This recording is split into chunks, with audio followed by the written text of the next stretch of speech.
والحمد للہ رب العالمین۔ صراط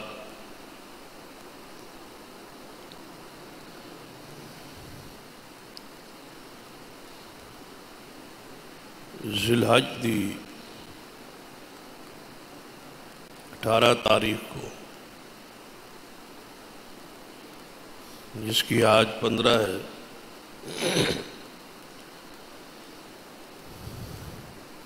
سیدنا عثمان رضی اللہ تعالی عنہ شہادت ہے۔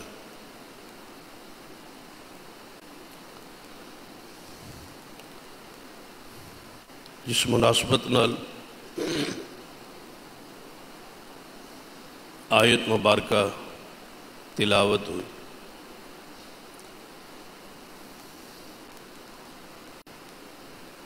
سیدنا عثمان دے فضائل اور مناقب، خدمات، شہادت،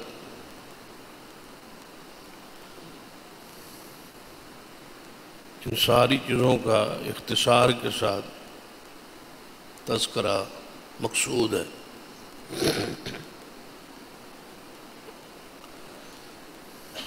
سیدنا عثمان رضی اللہ تعالی عنہ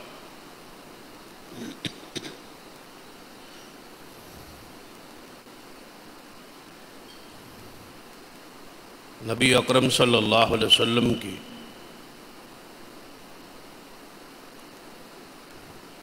حقیقی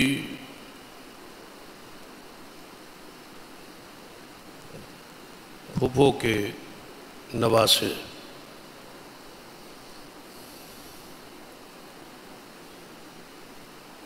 آپ کے والد محترم سیدنا عبداللہ کے ساتھ جڑواں پیدا ہونے والی بہن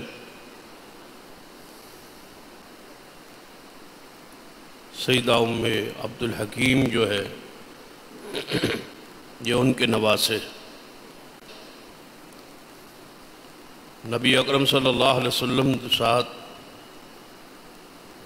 خون کا رشتہ موجود ہے۔ 5ویں پشت پر سیدنا عثمان کا سلسلہ نسب جا جڑتا ہے محمد مصطفیٰ صلی اللہ علیہ وسلم کے ساتھ۔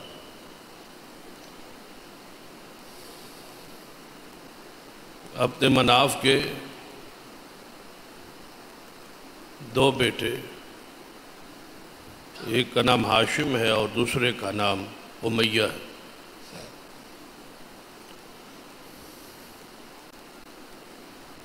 اور امیہ کی اولاد میں سے عثمان ہے اور ہاشم کی اولاد میں سے محمد مصطفیٰ صلی اللہ علیہ وسلم۔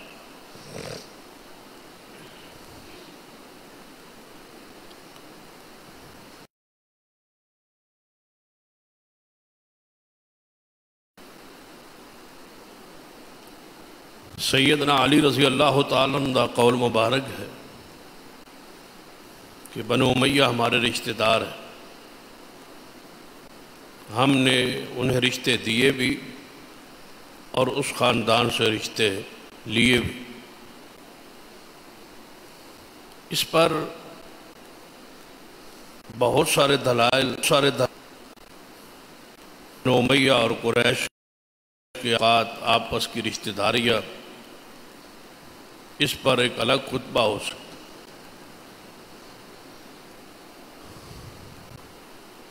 تو سیدنا عثمان رضی اللہ تعالی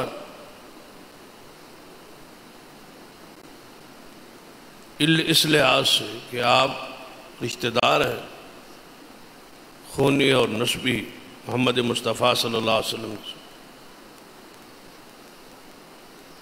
پھر آپ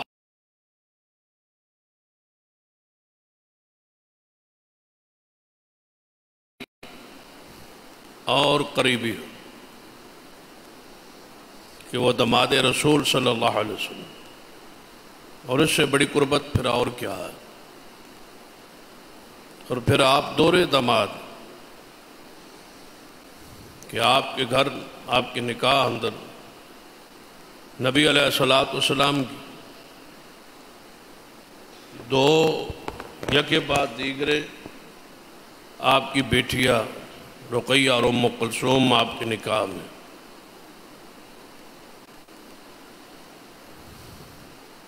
اور ایسا شرف محدثین نے یہ بات لکھی ہے کہ مخلوق کے اندر کسی کو بھی حاصل نہیں کہ کسی پیغمبر کی دو بیٹیاں کسی انسان کے نکاح میں آئی ہوں۔ یہ شرف اللہ کی مخلوق میں صرف سیدنا عثمان کو حاصل رضی اللہ عنہ، اور اسی وجہ تو آپ کی ذات میں ذو النورین کیا جاتا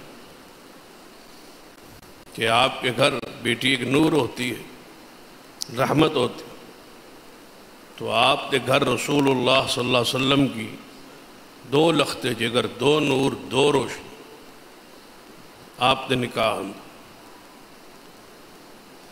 جس طرح آپ ذو النورین ہیں اسی طرح آپ ذو الہجرتین بھی،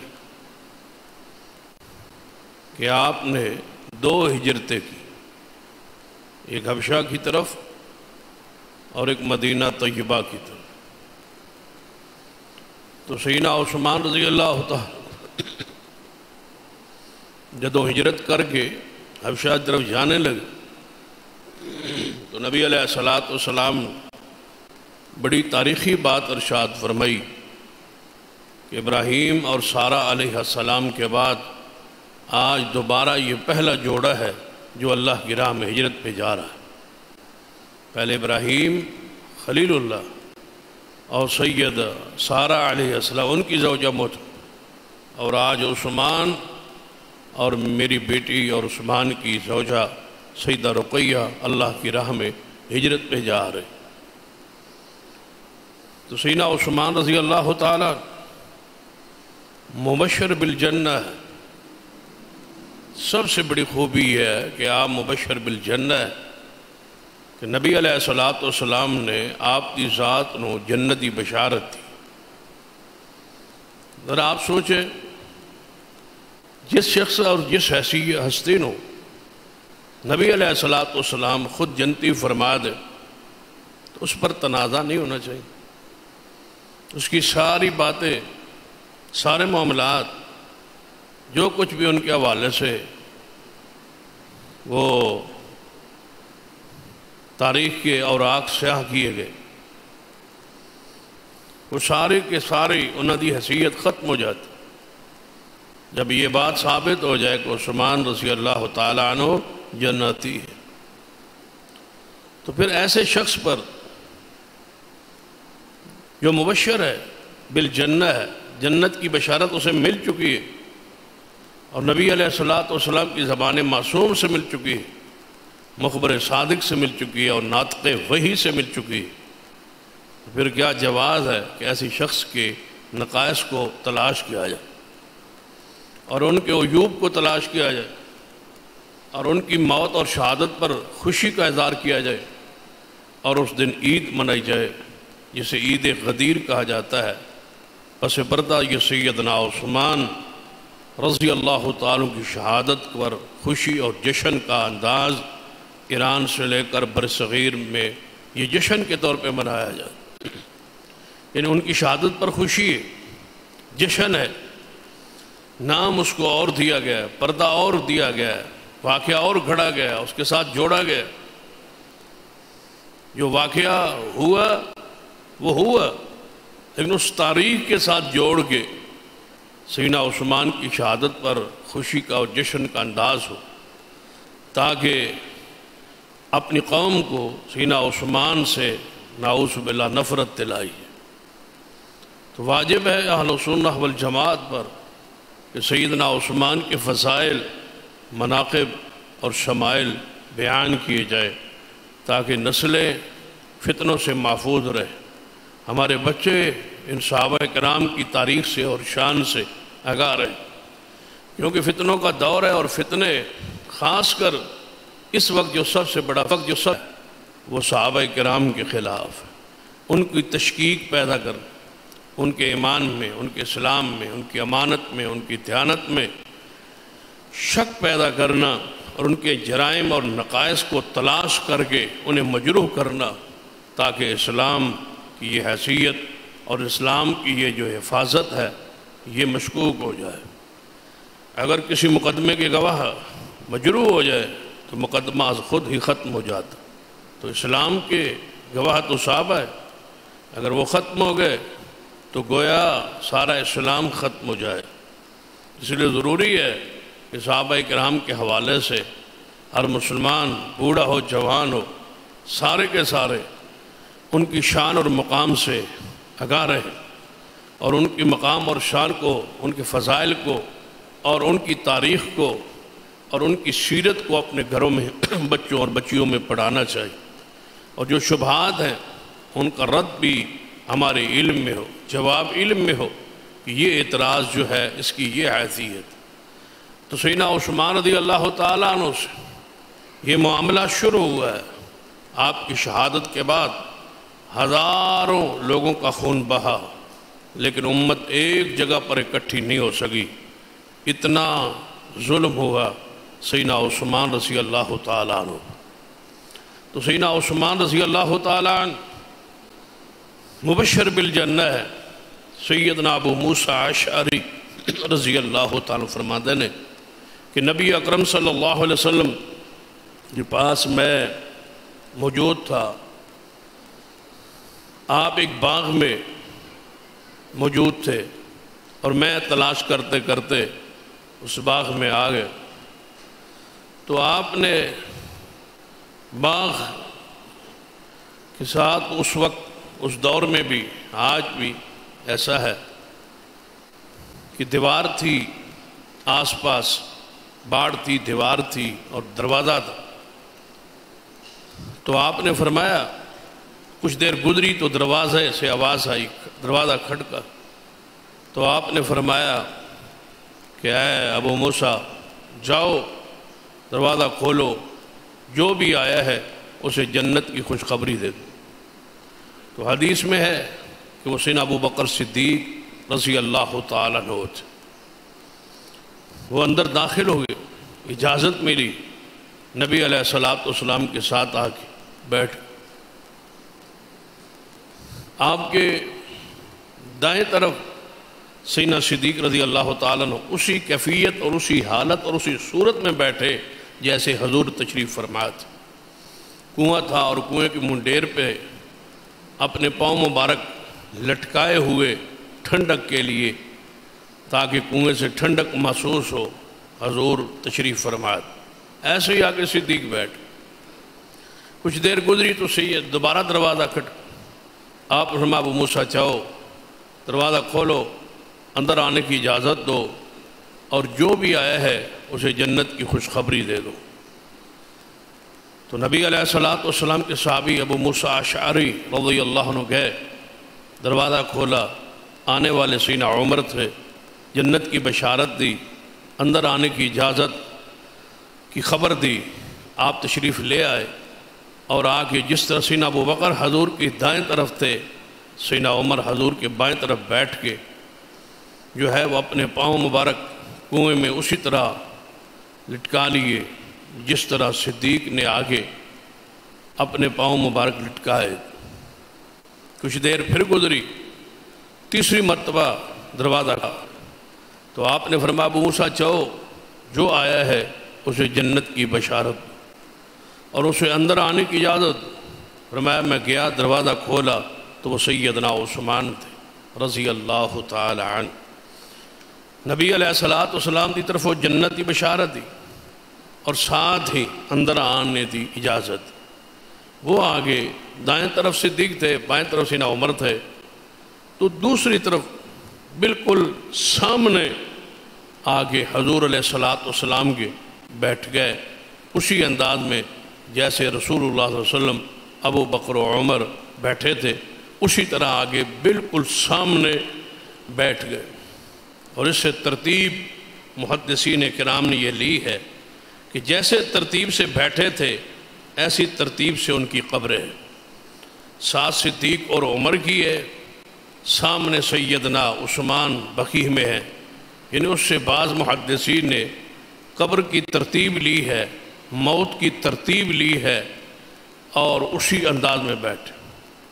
تو اس حدیث سے یہ ثابت ہوا کہ سیدنا عثمان رضی اللہ تعالیٰ عنہ مبشر بالجنہ ہے کہ نبی علیہ الصلوۃ والسلام نے جنت کی بشارت دی۔ محدثین کرام نے ان ساری احادیث اور آیات قرآنی کو اکٹھا کیا ہے کہ دیکھا جائے کہ سیدنا عثمان کو کتنا مرتبہ نبی علیہ الصلوۃ والسلام نے دنیا اندر جنت کی بشارت دی۔ تو تمام آیات و حدیث کو اکٹھا کیا جائے تو 20 مرتبہ نبی علیہ الصلوۃ والسلام نے عثمان کو جنتی کہا ہے کہ یہ جنتی ہے، یہ جنت میں جائیں گے، انہیں جنت کی خوشخبری ہے، انہیں جنت کی بشارت ہے، انہیں جنت کی خبر ہے۔ سیدنا عثمان رضی اللہ تعالیٰ عنہ جس طرح مبشر بالجنہ ہے، اسی طرح مبشر بالشہادت بھی ہے کہ آپ نے دنیا اندر ہی شہادت کی خبر دے دی گئی کہ آپ شہید ہو، اور یہ بہت بڑی خبر ہے۔ اور صرف شہادت ہی خبر نہیں، حقیقت دے اندر ایمان پر موت کی خبر ہے۔ ذرا غور کریں، شہادت حقیقت دے اندر، موت ایمان پر کی خبر ہے۔ شہید کون ہوتا ہے؟ جس کی موت ایمان پر ہو۔ جو بندہ ایمان سے ختم ہو اور قتل ہو تو وہ شہید تو نہیں ہوتا۔ شہادت کی خبر جدو حضور کی زبان سے مل جائے، رسول اللہ عطا کر دیں یہ شخص شہید ہوگا، تو شہادت کی بھی خبر ہے اور ایمان پر موت کی بھی خبر ہے۔ اور اس کا مفہوم مخالف، اس پہ ذرا غور کیجیے۔ سیدنا عثمان رضی اللہ تعالیٰ دی جنتی خبر آ گئی، شہادت کی خبر آ گئی، اور ایمان پر موت کی خبر اس کے اندر داخل ہے۔ لیکن اس کا مفہوم مخالف کیا ہے کہ سیدنا عثمان نفاق پر بھی نہیں اور کفر پر بھی نہیں۔ اس کا مخالف مفہوم یہ ہے، موت ایمان پر ہے۔ معنی کیا ہے کہ ایمان پر ہے، کفر پر نہیں، ایمان پر ہے، منافقت پر نہیں، ایمان پر ہے، شرک پر نہیں۔ تو سیدنا عثمان رضی اللہ تعالیٰ عنہ جب جنتی بھی ٹھہرے اور شہید بھی ٹھہرے، تو شہادت کے ساتھ مجھے بتائیں کیا ایک حدیث نہیں، کیا یہ حدیث مشہور اور معروف نہیں کہ کوئی بندہ شہید ہو جائے تو شہادت دے اندر اس دا خون دا پہلا قطرہ زمین ہوتے آن تو پہلے اللہ اس دیا ساری غلطیاں معاف فرما۔ تو یہ خبر، یہ حدیث، یہ بشارت کیا سیدنا عثمان کے بعد شروع ہوتی؟ کیا سیدنا عثمان اس میں داخل نہیں؟ اگر کوئی بندہ کسی کتاب میں سے کوئی خطا، کوئی غلطی، کوئی قصور نعوذ باللہ ان کا ثابت کرے تو کیا جنتی بشارت، شہادت دی خبر اور پھر عملی شہادت دا ہونا کیا اس بات کی دلیل نہیں کہ سیدنا عثمان پر کوئی قصور، کوئی غلطی باقی نہیں رہی، وہ شہادت کے ساتھ مغفور ہیں، بخشے گئے۔ شہادت کا رتبہ ہی ہے کہ سارے گناہ، ساری خطاواں، ساری غلطیاں معاف۔ قرآن پاک دن ایک اور انداز سے ذرا بات نو سنگ۔ قرآن پاک اندر نبی علیہ الصلوۃ والسلام کی امت دے اندر جس آیت ایمان کا تذکرہ ہے، اہل ایمان دا تذکرہ ہے، ہر آیت دے اندر سیدنا عثمان داخل۔ جس آیت میں جہاد کا تذکرہ ہے، سیدنا عثمان اس میں داخل۔ جس آیت اور حدیث میں قرآن پاک کے حفظ کی بشارتیں، اس میں سیدنا عثمان داخل ہے۔ جس جس حدیث میں پیغمبر علیہ السلام دے دیدار دیکھنا زیارت نہ ثواب اور اجر موجود ہے، اس میں سیدنا عثمان داخل ہے۔ جس جس آیت اور حدیث میں اللہ کی راہ میں مال خرچ کرنے والوں پر بشارتیں موجود ہیں، سیدنا عثمان اس میں بدرجہ اتم سب سے پہلے اس میں داخل ہے۔ جو سب سے زیادہ خرچ کرے، آیات نازل ہو رہی ہوں، قرآن نازل ہو رہا ہو اور سب سے زیادہ خرچ کرنے جا رہے ہوں سیدنا عثمان، تو پچھلے تو شامل ہوں اور عثمان شامل نہ ہوں۔ یہاں اعلان ہوتا ہے کہ جو فلاں دن اتنا صدقہ کرے، یہ ثواب، یہ اجر، یہ ثواب۔ اگر آج یہ بشارتیں موجود ہے تو سیدنا عثمان کے وقت یہ بشارتیں نہیں تھیں۔ یہ بشارتیں موجود، یہ آیات موجود ہیں، یہ آیات موجود ہیں، یہ دلائل موجود ہیں۔ تو سیدنا عثمان رضی اللہ تعالیٰ کی شان و مقام کو، عزت کو، عظمت کو اس انداز میں جانے اور سن کہ کتنے بلند درجے پر ہے۔ سیدنا عثمان مبشر بالشہادہ، شہادت کی حضور نے خوشخبری دی۔ اس پر دو حدیث بطور دلیل۔ ایک تو ہے بڑی مشہور حدیث کہ نبی علیہ السلام اود پہاڑ پر کھڑے تھے۔ نبی علیہ السلام تھے، سیدنا ابو بکر ساتھ، سیدنا عمر اور عثمان ساتھ۔ تو اود پہاڑ نے ہلنا شروع کیا، آیا ہلا پہاڑ۔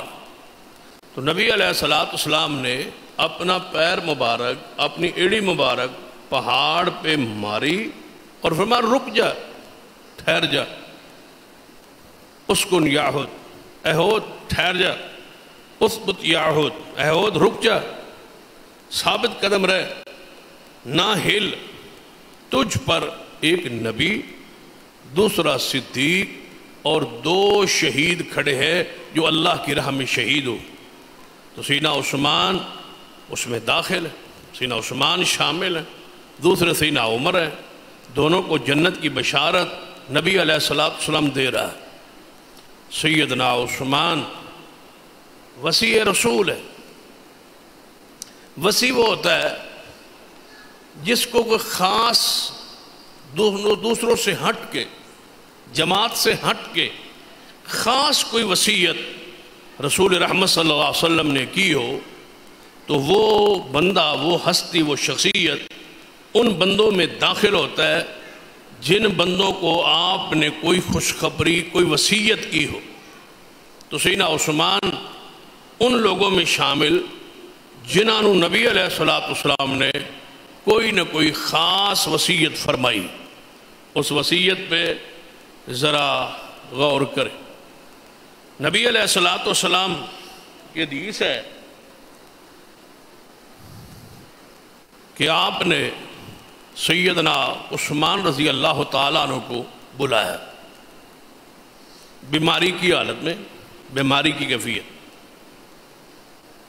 آپ نے بلایا، اس میں خبر مظلومیت کی بھی ہے، خبر شہادت کی بھی ہے، خبر وسیع ہونے کی بھی۔ آپ طبیعت میں گھبرائے ہوئے تھے، پریشان تھے۔ آپ نے فرمایا اپنی ازواج مطہرات سے کسی بندے کو بلاؤ، میں ذرا اس سے باتیں کروں۔ بندہ بیمار ہو تو طبیعت گھبراتی ہے، پریشان ہوتی ہے، تو بندے کا دل چاہتا ہے کوئی بندہ میرے پاس آئے، بیٹھے اور بات کرے۔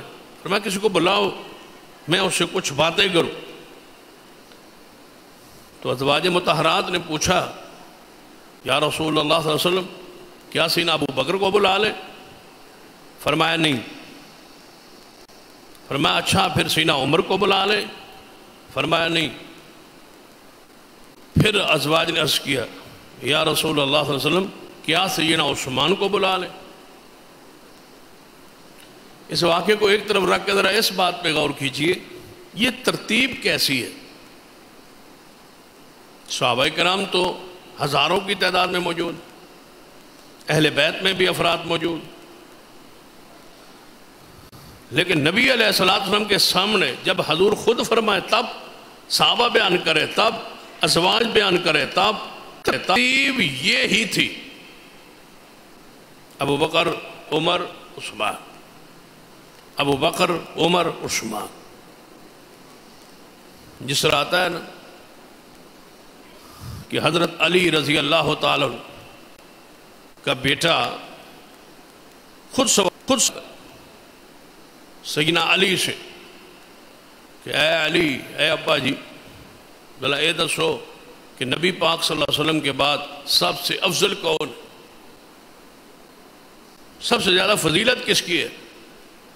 سیدنا علی رضی اللہ تعالیٰ نے بغیر توقف کے فرمایا سیدنا ابو بکر کی.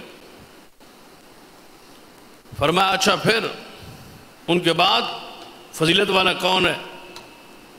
فرمایا عمر رضی اللہ تعالیٰ. بیٹے نے سمجھا کہ میں پہلے پوچھا ہے کہ حضور تو با سب تو زیادہ شان کس دی، تو ابا جی نے فرمایا ابو بکر کی، پھر عمر کی. دوسرے نمبر پہ کون ہے؟ عمر. تو پھر سوال کا انداز بدلا، فرمان لگے پھر نہیں کہا کہ پھر تیسرا کون، نہیں. پہلا سوال کیا تھا کہ حضور کے بعد افضل کون ہے؟ فرمایا ابو بکر. پھر کون ہے؟ فرمایا عمر. بیٹا کہتا ہے پھر تو آپ ہیں نا، پھر تو آپ ہیں نا. فرمایا نہیں. کیسی ترتیب ہے؟ فرمایا نہیں، میں تو عام حضور کے صحابہ میں سے ایک، عام مسلمانوں میں سے ایک شخص ہوں، فضیلت تیسرے نمبر پر بھی میری نہیں. اگر اس طرح سمجھنا ہے تو ایک اور حدیث ہے جو صحیح البخاری میں سیدنا عبداللہ بن عمر رضی اللہ عنہ حدیث کے راوی فرماتے ہیں نبی علیہ السلام کے زمانے میں ہم صحابہ جب آپس میں بیٹھتے تو ذکر ہوتا کہ ہم میں سے افضل کون ہے، تو ہم کہا کرتے تھے ابو بکر. پھر آپس سے گفتگو کرتے کہتے پھر کون ہے، تو ہم کہا کرتے تھے سیدنا عمر ہیں. پھر ہم کہا کرتے تھے سیدنا عثمان ہے. سیدنا عثمان کے بعد کبھی بات نہیں ہوئی. یہ بات اپنے دماغ میں اور ذرا اس کو بٹھا لیں. چوتھا نمبر کس کا ہے؟ وہ ہے سیدنا علی کا. اجماع ہے، اتفاق ہے، پوری امت کے علماء متفق ہے. علماء اہل سنت کے اس بات پر اتفاق ہے کہ خلفائے اربعہ افضل ہیں. خلفائے یہ جو صحابہ کرام خلفائے راشدین ہیں، ابو بکر، عمر، عثمان و علی، یہ ترتیب درجے کی ہے، فضیلت کی ہے. جس طرح خلافت ہے اسی طرح فضیلت ہے. لیکن صحابہ کرام کے زمانے میں جب ترتیب دی جاتی، فضیلت کا تذکرہ ہوتا تو 3 کے بعد خاموشی ہو جاتی. 3 تک فضیلت صحابہ بیان کیا کرتے تھے. سب سے پہلا نمبر ابو بکر کا ہے، پھر عمر کا ہے، پھر عثمان کا. چوتھی فضیلت پر علماء کا اجماع ہوا، محدثین کا اتفاق ہوا کہ چوتھے نمبر پر فضائل کے لحاظ سے، درجات کے لحاظ سے، خلافت کے لحاظ سے، شان کے لحاظ سے مقام کس کا ہے؟ سیدنا علی کا. یہ اتفاق علماء امت کا ہے، یہ اجماع علماء امت کا ہے.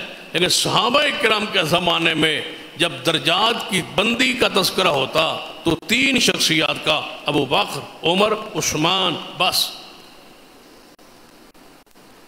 نبی علیہ السلام نے ازواج مطہرات کو فرمایا بلاؤ کسی بندے کو، میں اس سے باتیں کروں. ابو بکر کو فرمایا نہیں، عمر کو نہیں. اچھا عثمان کو بلاؤ، عثمان کو لے آؤ. سیدنا عثمان آئے، بلایا گیا تو ازواج مطہرات کہتی ہے کہ ہم بے پردے میں ہو گئی، پیچھے ہو گئی. سیدنا عثمان اندر ہو گئی تو ہم دیکھ رہے کہ سیدنا عثمان نے اپنا سر مبارک حضور کے سینے پہ رکھ لیا اور بالکل ہونٹوں کے قریب کر لی. حضور آہستہ آہستہ بات ان سے کر رہے. جو آہستہ آہستہ بات کی وہی وسیع، وہی وصیت ہے، وہی خاص بات ہے جو سارے صحابہ تو چن کے حضور نے ان سے فرمائی. فرمایا عثمان اللہ تجھے خلافت دے گا، اے عثمان اللہ تجھے خلافت دے گا، اللہ تجھے خلعت فاخرہ پہنائے گا، اللہ تجھے قمیض خلافت پہنائے گا، اللہ تجھے حکومت اور خلافت دے گا۔ اے عثمان جب آپ کو خلافت مل جائے تو منافقین آپ کی وہ خلافت اور قمیص اتارنے کی کوشش کریں گے۔ اے عثمان میری وصیت ہے کہ آپ نے اس قمیص کو اتارنا نہیں، جان دے دینا، خلافت نہ چھوڑ۔ سینہ عثمان کو یہ وصیت کر دی محمد مصطفیٰ صلی اللہ علیہ وسلم۔ اس کے ساتھ ملتی جلتی دوسری حدیث، سیدنا کعب بن عجرہ صحابی رسول ہیں رضی اللہ تعالی، فرماندے نے کہ نبی اکرم صلی اللہ علیہ وسلم کچھ فتنوں کا ذکر کیا کہ میرے جانے کے بعد بہت جلدی فتنے رونما ہو جائیں، فتنے برپا ہوں۔ فتنوں کا ذکر کر رہے سن تو ہم نے دیکھا دور سے ایک بندہ اپنے اوپر کپڑا لیے، اپنے منہ کو چھپائے، جس نو پنجابی کیا جاتا ہے منڈاسا مارے، چہرہ چھپائے، کپڑا اوپر لیے جا رہا۔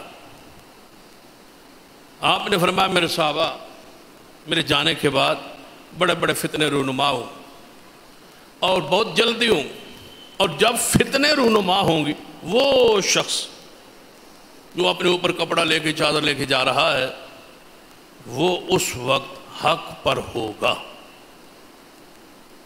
اور مظلوم ہوگا اور حق پر ہوگا۔ کعب فرماتے ہیں میں تو جلدی سے اٹھا، اچھلا، ادھر دوڑ پڑا کہ بندہ کون ہے، پہچانا نہیں جا رہا۔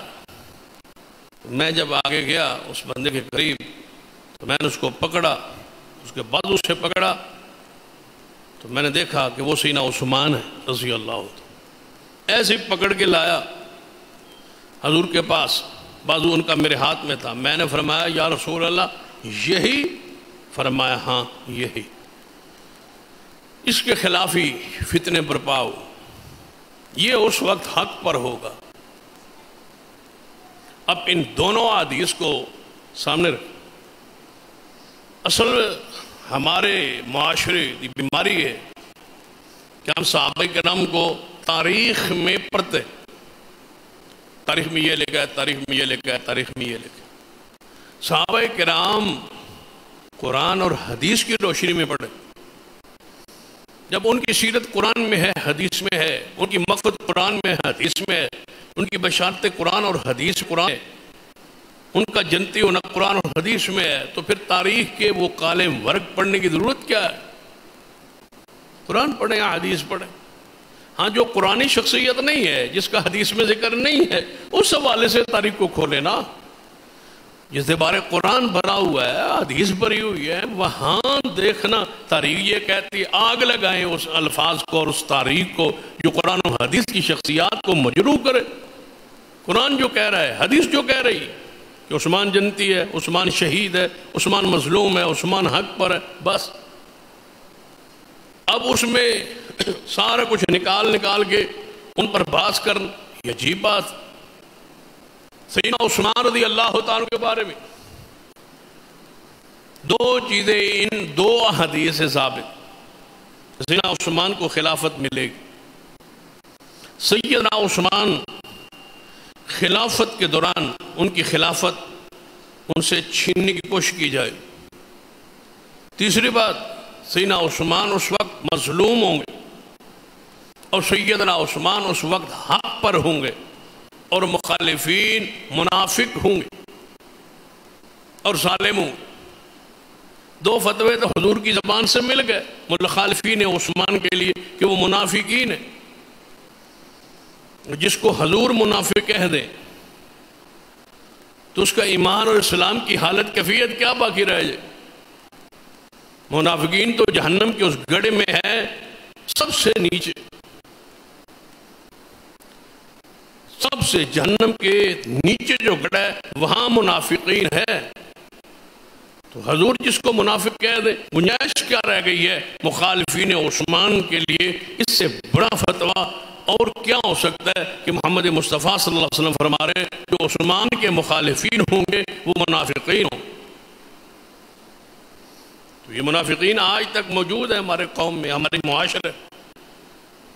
سیدنا عثمان سے ہی بات شروع کرتے ہیں، سیدنا عثمان سے تمہید باندھتے ہیں، اختلاف کی اور انتشار کی اور لڑائی کی اور امت میں وہ پرا کرنے کی سازش یہیں سے شروع کی جاتی، جہاں سے عبداللہ ابن سبا نے شروع کی اور سیدنا عثمان کے خلاف خروج کیا اور بندے تیار کیے اور وہاں دھرنا دیا اور سیدنا عثمان کو شہید کرنے جناب کروایا.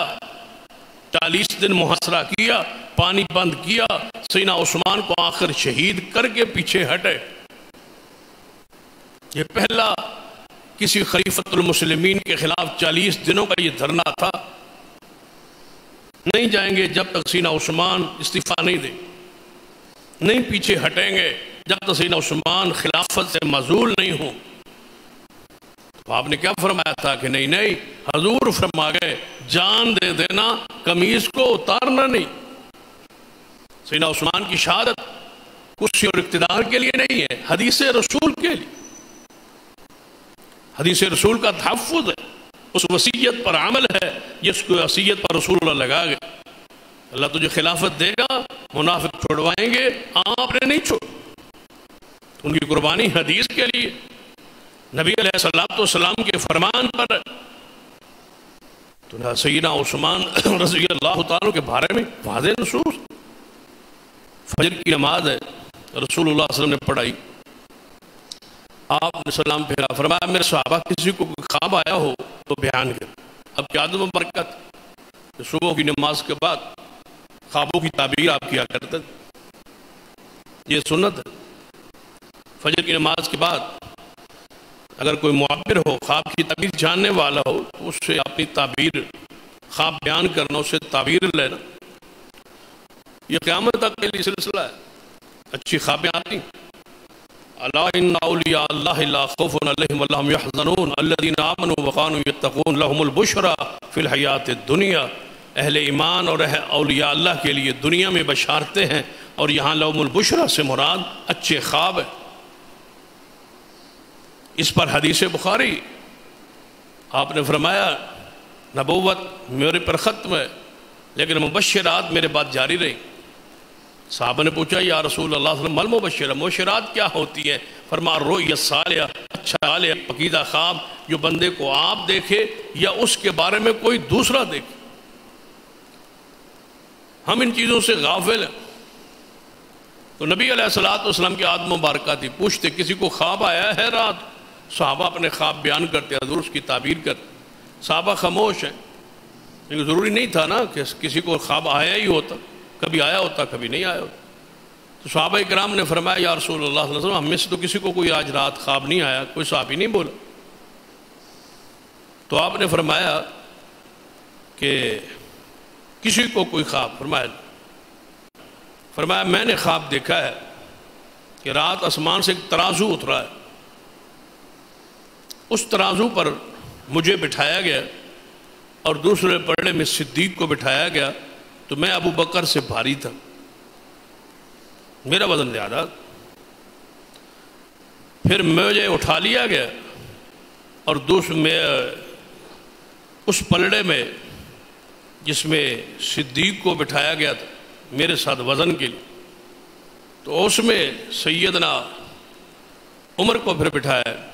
صدیق اور عمر کو تولا گیا تو صدیق کا وزن زیادہ تھا. پھر صدیق کو اٹھا لیا گیا، پھر سیدنا عثمان اور سیدنا عمر کو تولا گیا تو سیدنا عمر سیدنا عثمان سے وزنی تھی. یہی ترتیب ہے کہ سب سے زیادہ درجہ کس کا ہے؟ صدیق کا، پھر سیدنا عمر کا، پھر سیدنا عثمان کا رضوان اللہ علیہم اجمعین. یہ خواب نبی علیہ السلام نے خود بیان کی. اس پر بہت سارے لوگ جو انکاری ہیں ان مراتب کے. 3 طبقے ہیں نا، ایک طبقہ تو ہے جو مطلقاً انکاری، ایک طبقہ ایسا بھی ہے جو کہتا ہے صحابہ آپس میں برابر ہے، ان میں فضیلت بیان نہ کرو، ہم مرتبہ ہے یاران نبی، کچھ فرق نہیں ان چاروں، یعنی یہ ہم مرتبہ ہے، ان کا سب کا مرتبہ برابر ہے، کچھ فرق نہیں ان چاروں میں۔ کس میں؟ ابو بکر، عمر، عثمان و علی۔ حالانکہ یہ شعر قرآنی اور حدیثی نصوص کے خلاف، صحابہ کرام رضوان اللہ علیہ مجمعین کے دور میں یہ فضیلت ثابت، بحثیت صحابیت کا جو شرف ہے اس میں یہ برابر ہے، انفرادی فضائل میں صحابہ کرام برابر نہیں۔ اس پر تو قرآن پاک گواہ ہے، تِلْكَ الرُّسُلُ فَضَّلْنَا بَعْضَهُمْ عَلَىٰ بَعْضٍ، ہم نے نبیوں کے ایک دوسرے پر فضیلت، درجہ نبوت میں، شرف نبوت میں سارے برابر ہیں انبیاء، لیکن فضائل میں ایک نبی کو دوسرے نبی پر فوقیت اور درجات شان حاصل ہے۔ شرف صحابیت میں سارے صحابہ برابر ہیں، لیکن فضائل انفرادی جو ہیں اس میں ابو بکر، عمر، عثمان، علی، پھر عشرہ مبشرہ، اس کے بعد اہل بدر، اس کے بعد بیعت رضوان، اصحاب بیعت رضوان، یہ درجات ہیں، یہ قرآن سے بھی ہے، حدیث سے بھی ہے۔ قرآن پاک نے خود بیان کیا ہے، لا یستوی منکم من انفق من قبل الفتح وقاتل، جنہوں نے فتح مکہ سے پہلے ایمان لائے اور جہاد کیا اور خرچ کیا، اور جن بندوں نے فتح مکہ کے بعد آ کے اسلام قبول کیا اور مال خرچ کیا اور جہاد کیا، لا یستوی، وہ برابر نہیں۔ تو کیسے کہا جا سکتا ہے کہ ہم مرتبہ ہیں یاران نبی؟ ہم مرتبہ نہیں ہیں، با مرتبہ، بڑا فرق ہے ان چاروں۔ صدیق کا اپنا ایک مقام ہے، اس پر تو بے شمار دلائل موجود، قرآن میں، حدیث میں، دین میں، صحابہ کے عمل سے۔ نبی علیہ السلام کے بعد سینہ صدیق ہیں، پھر عمر ہے، پھر عثمان، پھر شیر خدا علی رضی اللہ تعالیٰ۔ کیا فرمایا تھا سینہ عمر نے کہ اگر صدیق کو ایک پلڑے میں رکھ دیا جائے اور ان کا ایمان صرف ایمان رکھ دیا جائے، اور دوسرے پلڑے میں نبیوں کے بعد ساری کائنات کا ایمان رکھ دیا جائے، تو صدیق اکیلا پوری دنیا کے ایمان سے اس کا ایمان زیادہ ہے۔ تو بھلا ہم مرتبہ کیسے ہو سکتے؟ درجہ صحابیت، چلو اس شعر کی اگر کوئی بڑی ہستی ہو تو شعر کو تعویل جو ہے وہ یہی ہو سکتی ہے، درجہ صحابیت میں برابر ہے لیکن شان میں اور درجات میں اور انفرادی فضائل میں برابر نہیں۔ یہ ہر شخصیت کی الگ الگ فضائل اور درجات موجود۔ سیدنا عثمان رضی اللہ تعالیٰ سب سے بڑا اعتراض اور پہلا اعتراض جو شروع ہوا، وہ کہا گیا کہ وہ خلافت کے نعوذ باللہ لحاظ سے کمزور تھے، سیاست کے لحاظ سے، سیاست کے گر اور طریقے ان کو نہیں آتے تھے، نعوذ۔ یہاں سے اعتراض شروع ہوتا ہے، پہلا اعتراض۔ دنیا میں جس مفکر نے سیدنا عثمان کے خلاف قلم اٹھایا ہے، اس نے آغاز یہیں سے کی کہ وہ سیاست میں کامل نہیں۔ سیدنا ابو بکر و عمر کا درجہ سیاست میں بہت اونچا تھا، لیکن سیدنا عثمان رضی اللہ عنہ سے کمزوریاں ہوئیں نعوذ باللہ، اور سیاست میں وہ کامل نہیں۔ بھائی کوئی وہی الگ سیاست جو سیدنا ابو بکر و عمر جو دلائل سے ثابت ہے، تو کیا سیدنا عثمان ان دلائل میں داخل اور شامل نہیں؟ آپ بڑے ذرا غور کریں، نبی علیہ السلام نے تھوڑی عمر میں سیدنا اسامہ کو امیر لشکر بنا دیا، وہ 17 سال کے تھے۔ اب نبی علیہ السلام نے ان کو اہل سمجھا تو بنایا، عمر کتنی تھی؟ 17 سال۔ یہاں تو 18 سال سے کم نکاح نہیں ہوتا، حضور نے تو 17 سال جوان کو لشکر کا امیر بنا دی، سپہ سالار بنا دی۔ 16 سال تھی عمر یا 17 سال۔ اس سے زیادہ نہیں. کہتے ہیں جی اتنی عمر ہو تو تب یہ معاملات ہو. نبی علیہ السلام بنا دے. تو اب سیدنا صدیق رضی اللہ تعالیٰ کو کہا گیا کہ ابو بکر رضی اللہ تعالیٰ اس طرح نہ کرے، اسامہ کو تبدیل کر دے. حالات یہ کہتے ہیں، سیاست یہ کہتی ہے کہ سیدنا اسامہ نا تجربہ کار ہیں، ان کو نہیں کسی اور کو بنا دے. فرمایا اس کو کیوں بدلوں جس کو حضور بنائے. حضور زیادہ ان معاملات کو جانتے تھے یا ہم؟ حضور بنا گئے، لشکر کا امیر وہی رہے. مجھے سمجھایا جائے جس کو حضور فرما رہے کہ اے عثمان تجھے اللہ خلافت دے گا، حاکم اور خلیفہ سیاستدان نہیں ہوتا تو پھر کون ہوتا ہے؟ سیاست کا عروج، سیاست کا نقطہ آخر جو ہے وہ تو حاکم ہوتا ہے. سیاست کس کے لیے ہوتی ہے؟ حکومت کے لیے. تو جو حاکم ہے اس کو کہا جائے کہ یہ سیاستدان ہی نہیں. یہ تو حضور فرما رہے کہ عثمان خلافت تجھے اللہ دے گا، اللہ دے گا. ہاں بتاؤ اس کے سیاستدان ہونے پر، سیاست میں کامل ہونے پر کیا شک رہ گیا جس کو خلافت اللہ دے رہا ہے اور رسول اللہ اس کی خبر دے رہے. گویا اعتراض تو اللہ پر ہے کہ اللہ نے نعوذ باللہ اس کو خلافت دی جو سیاست میں کامل نہیں تھا، سیاست میں نااہل تھا، فیصلے کی قوت نہیں تھی، نعوذ باللہ اقربا پروری تھی، نعوذ باللہ. سیدنا عثمان کا اس پر قول بھی موجود ہے. آپ نے فرمایا سوائے ایک شخص کے جس کی بصیرت کو، جس کی جو ہے اس کی گہرائی کو اور اس کے علم کو، مہارت کو میں جانتا ہوں، اس کے علاوہ میں نے کسی ایسے شخص کو کسی ملک کا، کسی صوبے کا گورنر نہیں بنایا جس پر ابو بکر و عمر نے کوئی اس کو ذمہ داری نہ دی. کوئی ایک شخص پیش کیا جائے جس کو سیدنا عثمان نے صرف رشتے کی بنیاد پر نوازا ہو، جس کو ابو بکر و عمر نے عہدہ نہ دیا. جب ان کے دور میں منصب پر قائم تھے تو انہی کی تقسیم، انہی کی تبادلے اور انہی کو اسے کام لینا سیدنا عثمان کی خلافت اور سیاست کی بہترین دلیل. اللہ کے ہاں سیدنا عثمان اس درجے پر فائز، رسول اللہ کے ہاں سیدنا عثمان اس درجے پر فائز. ذرا رسول اللہ نے انتخاب کس کا کیا تھا صلح حدیبیہ کے وقت سفارت کے لیے؟ تو شک ہے ان کی سیاست پر؟ نبی علیہ السلام مشورہ لیا صحابہ سے،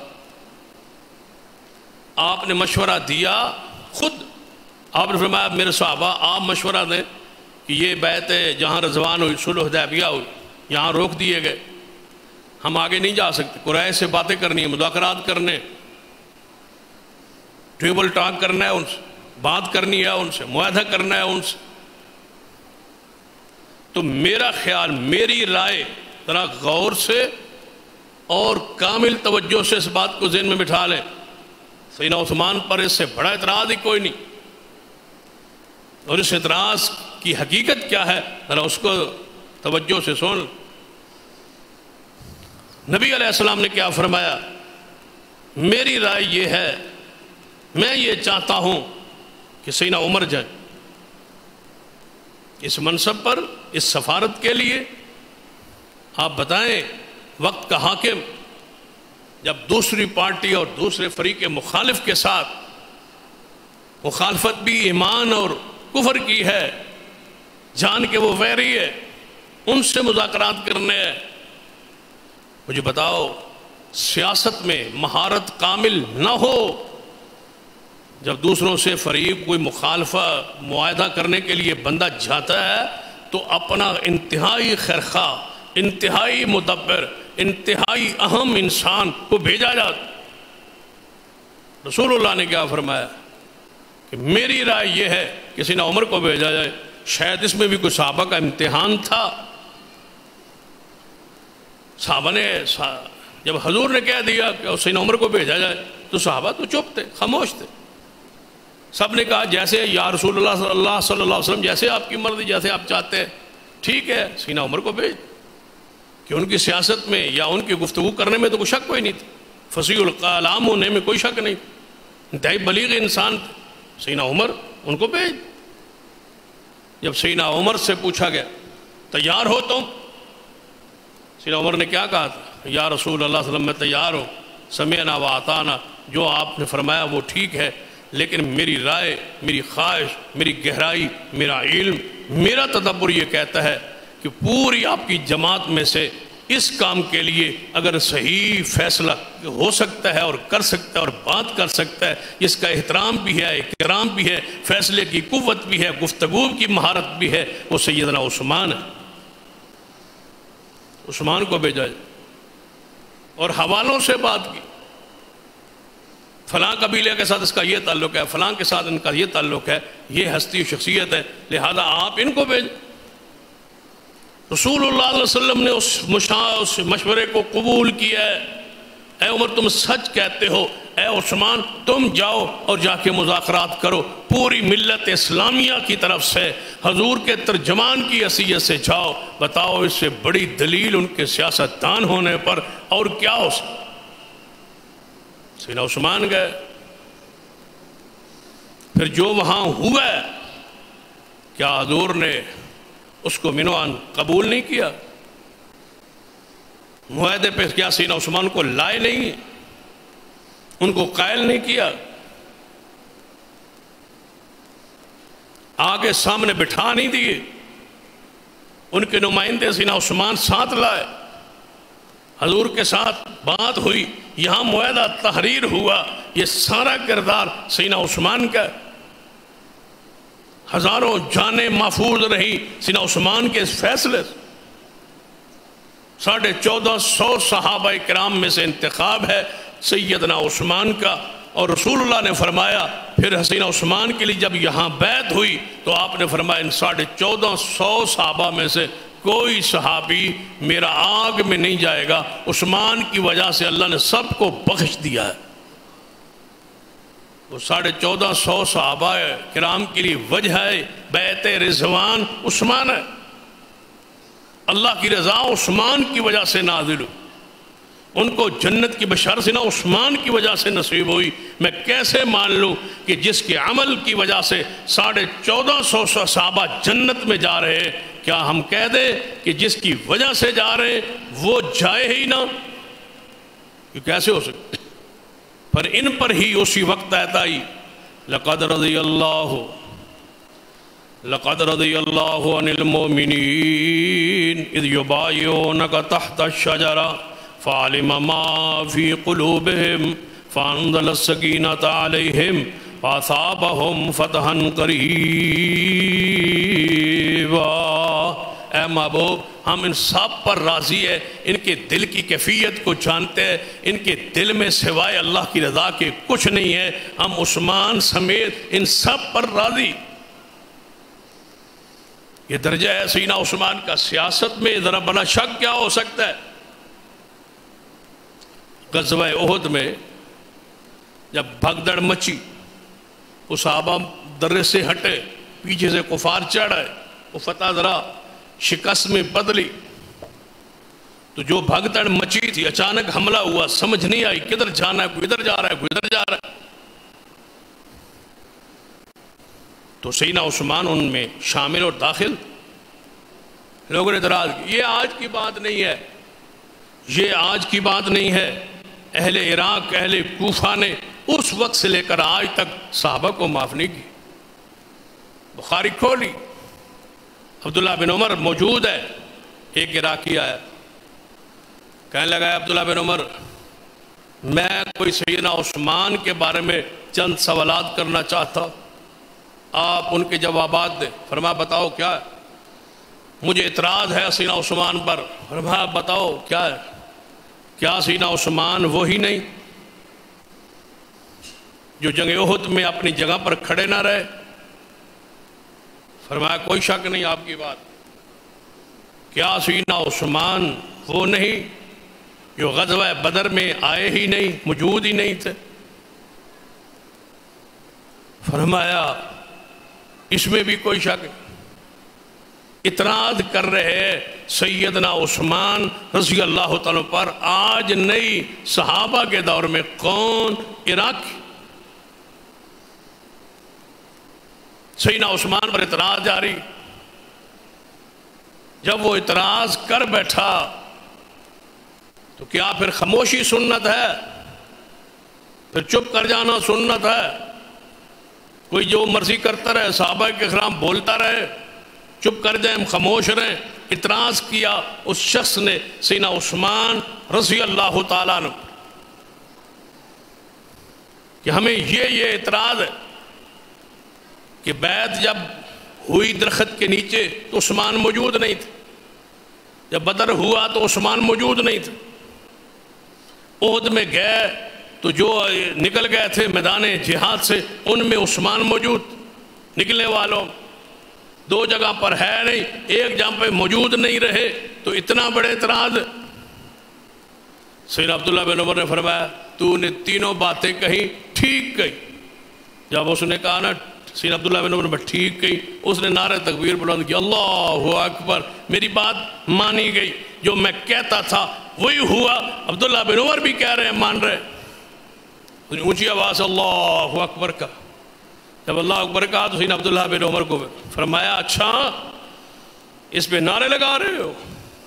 سیدنا عثمان کے خلاف تو نے باتیں کی ہیں اور میں نے تصدیق کی ہے کہ یہ باتیں ٹھیک ہیں، اور تم اس پہ نعرہ لگا رہے ہو، تو پھر سن کے جاؤ، اور جاؤ خود بھی اور عراق والوں کو بھی بتا دینا میرے ان سوالات کے جو آپ نے کیے، اعتراضات کیے، ان کے جوابات بھی سن لو۔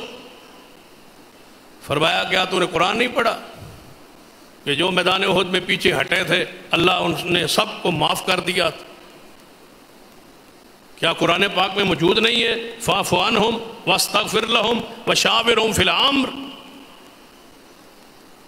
اے محبوب، میدان احد میں آگے پیچھے جو ہوئے، میدان میں جنگ میں وقتی طور پر نہ رہے، پھر آئے اور ڈٹ کے لڑے، ان کو معاف کیجیے۔ واستغفر لہم، ان کے لیے مجھ سے مغفرت کی دعا کیجیے۔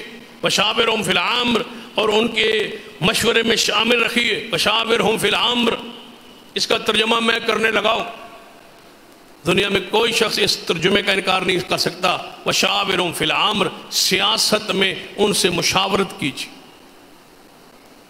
یہ معنی ہے اس کا۔ وشاورہم فی الامر، سیاسی معاملات میں، حکومت کے معاملات میں، امر حکومت کے معاملات میں ان سے مشاورت لیجئے، ان کو مجلس شورا سے باہر نکالنے کی، کابینہ سے باہر ہٹانے کی آپ کو اجازت نہیں ہے۔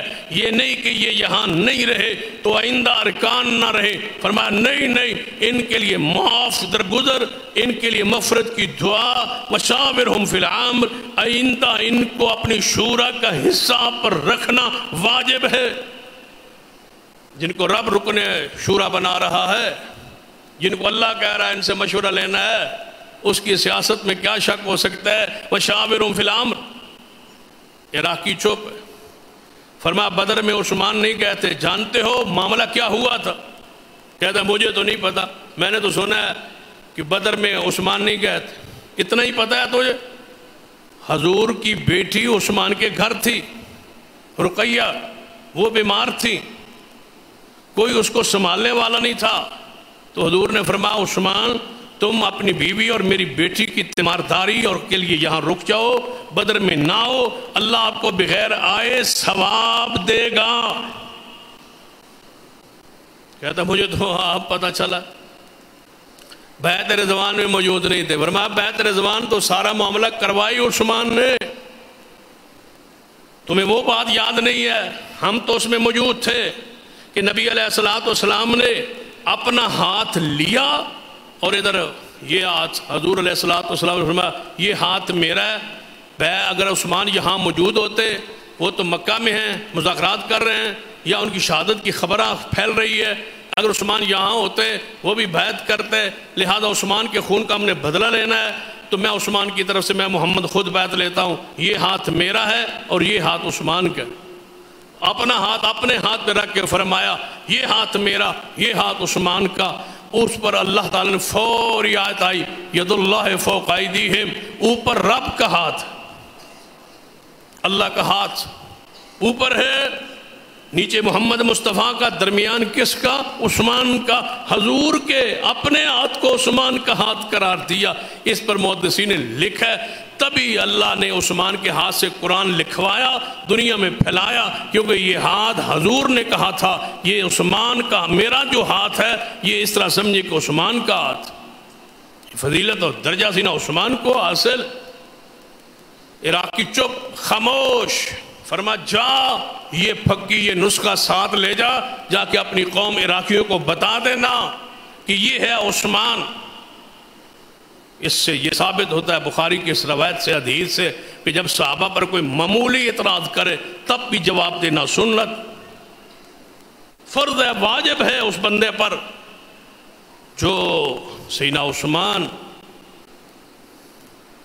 آخر کی طرف بات لاتا ہو۔ سیدنا ابو بکر آخری عمر میں، آخری لمحات میں، وہ زہر کے اثرات آپ پر زہر ہو چکے، غشی ہوتی ہے، بخار ہوتا ہے۔ آپ نے عثمان کو بولا عثمان آؤ یہاں بیٹھو، ورق لے آؤ، کاغذ لے آؤ۔ عثمان سیکٹری تھے اور سیدنا صدیق کے لکھتے تھے، یہ کہتے ہیں وہ سیاستدان ہی نہیں تھے، صدیق کے فیصلوں کی کاپی وہ کرتے تھے۔ فرمایا یہاں بیٹھو لکھو، اوپر لکھوانا شروع کی، وصیت میرے بعد خلیفہ کون ہوگا، اس طرح لکھتے رہے۔ سیدنا عثمان فرماتے ہیں وہ عبارت لکھواتے نام جب لکھوانے لگے نا، نام پر بات پہنچی تو آپ پر وہ غلبہ ہو گیا، غشی کا غلبہ ہو گیا۔ اس طرح نبی علیہ السلام آخری دنوں میں کیفیت تھی بیماری کی، ایسی سینہ صدیق پر بھی تھی۔ آپ پوچھتے تھے نماز ہو گئی نہیں ہوئی، ہو گئی نہیں ہوئی، صدیق کی پر وہی کیفیت تاری۔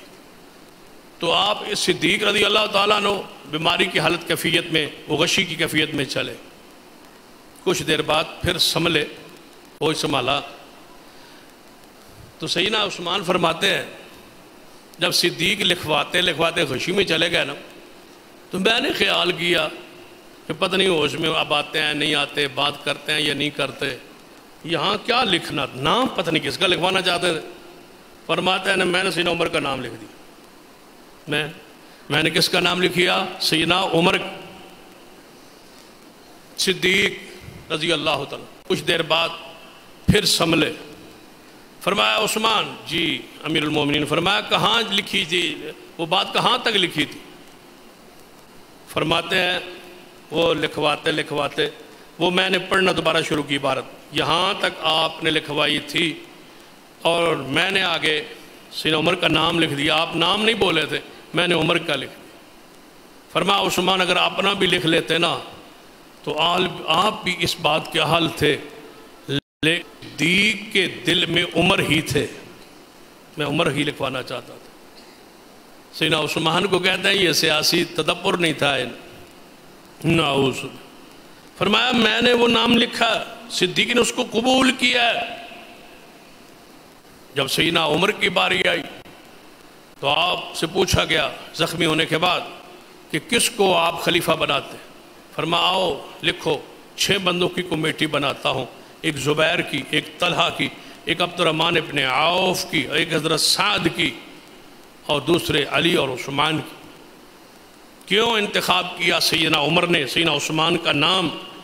جب وہ اس کے اہل ہی نہیں تھے، نہ اس 6 بندوں کی کمیٹی ہے، ان میں سے جس کو چاہنا، میں نے سعد کو بصرہ کی گورنری سے ہٹایا تھا، لیکن کسی خیانت کی وجہ سے نہیں، کچھ اور معاملات تھے، لہٰذا وہ خلافت کے آل ہیں، اگر ان پر بھی اتفاق کر لو تو کوئی مسئلہ نہیں ہے، ان کو اس نام میں شامل کر لو۔ شامل کیا گیا۔ جب یہ سیدنا عمر کی شہادت دفن کے بعد اکٹھی ہوئی کمیٹی، سیدنا زبیر نے فرمایا میں اپنا نام واپس لیتا ہوں، سیدنا علی کے حق میں دستبردار ہوتا ہوں۔ حضرت طلحہ ہوئے، فرمایا میں اپنا نام سیدنا عثمان کے حق میں واپس لیتا ہوں۔ سیدنا سعد اٹھے، فرمایا میں اپنا نام عبد الرحمن بن عوف کے حق میں واپس لیتا ہوں۔ سیدنا عبد الرحمن بن عوف، سیدنا علی، عثمان 3 رہ گئے۔ عبد الرحمن بن عوف فرمانے لگے چلو بات ختم کرتے ہیں۔ فرمایا عبد الرحمن بن عوف نے کہ اگر میں تم میں سے دونوں کو جس کو بنا لوں تم کیا اتفاق کرتے ہو؟ مجھے انتخاب، میرا نام بھی ہے آپ کے ساتھ، لیکن میں انتخاب اگر عام میں سے کر دوں، اپنے حق دونوں میں تقسیم کر دوں اور جس کو بنا دوں قبول ہے؟ فرمایا جس کو بھی بنا دوں قبول ہے۔ دونوں نے جب لکھا تو سیدنا علی کو ساتھ لے گئے۔ فرمایا عبدالرحمن بن عوف نے، اے علی تم خلافت کے حقدار ہو، خلافت کے اہل ہو، حضور کے قریبی ہو، حضور کے رشتہ دار ہو، اس وقت آپ سیدنا عثمان اور آپ رہ گئے ہیں۔ اگر میں سیدنا اس ساری شان کے باوجود، سارے مقام کے باوجود اگر میں عثمان کو بنا دوں تو کیا تم قبول کرو گے؟ فرمایا کیوں نہیں قبول کروں گا۔ سیدنا علی کو واپس لائے، عثمان کو لے گئے ایک سائڈ پر۔ فرمایا تم دماد رسول ہو، دوہرے دماد ہو، تو اس سے اللہ کے فرشتے حیا کرتے ہیں، اور تم رسول اللہ صلی اللہ علیہ وسلم کے سفیر بن کے گئے تھے، تمہاری یہ شان اور یہ مقام اور یہ درجہ ہے۔ ہر نبی کا رفیق ہوتا ہے، جنت میں تم محمد مصطفیٰ کے رفیق ہوگے، یہ تمہارا شرف ہے۔ لیکن اگر میں سیدنا علی کو شان کے باوجود علی کو خلیفہ بنا دوں تو کیا آپ اس کو قبول فرمائیں گے؟ فرمایا کیوں نہیں، سمعنا واطعنا، میں قبول کروں گا۔ جب دونوں کو الگ الگ بات کر دی، پھر دونوں کو بلا کے بٹھایا۔ فرمایا عثمان اپنا ہاتھ مجھے دو، میں آپ کے ہاتھ پہ بیعت کرنا چاہتا ہوں، میں چاہتا ہوں آپ امیر المومنین بنیں۔ فیصلہ عثمان کے حق میں ہوا۔ مجھے بتاؤ ان 6 بندوں کی کمیٹی میں سے 6 شخصیات، 6 کے 6 مبشرہ ہے، جنت کی ان کو بشارت ہے، اللہ کے رسول کے انتہائی قریبی ہے، سب کا انتخاب جس پر نظر انتخاب پڑی وہ سیدنا عثمان ہے۔ لوگوں ووٹ دینے والوں کو دیکھا جاتا ہے کہ وہ کس کا انتخاب کرتے ہیں، جو حمایت کرتے ہیں ان کی بصیرت کو دیکھا جاتا ہے۔ طلحہ و زبیر، سیدنا سعد، عبدالرحمن بن عوف، سیدنا علی کی نظر انتخاب کس پہ پڑی ہے؟ سیدنا عثمان پر۔ جب علی کے ہاں ان کی سیاست میں کوئی شک نہیں، جب علی کے ہاں خلافت حکومت کے وال ہیں، اور کون ہے وہ کوئی آج کا کل کا پرسوں کا بندہ مفکر جو کہے وہ سیاست کے اہل نہیں تھے۔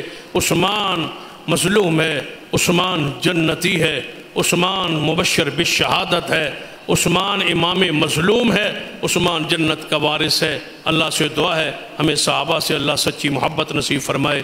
اقول قولی ھذا واستغفر اللہ لی ولکم ولسائر المسلمین وآخر دعوانا الحمد للہ۔